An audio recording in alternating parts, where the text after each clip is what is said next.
Ayan guys, kawawa ang pusa namin kasi maiwan namin siya dito.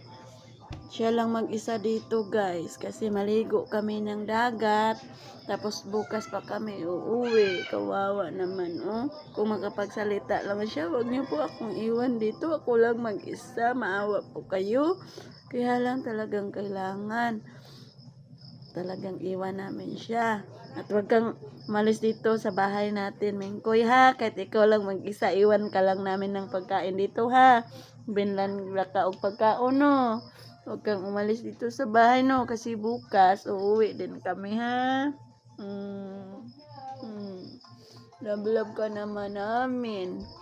Kaya lang, maliligo kami at bukas pa kami uuwi. Ayan siya guys. Kung makapagsalita lang siguro siya. Sasabihin niya, huwag niyo akong iwan, isama niyo ako, pero hindi pwede, no?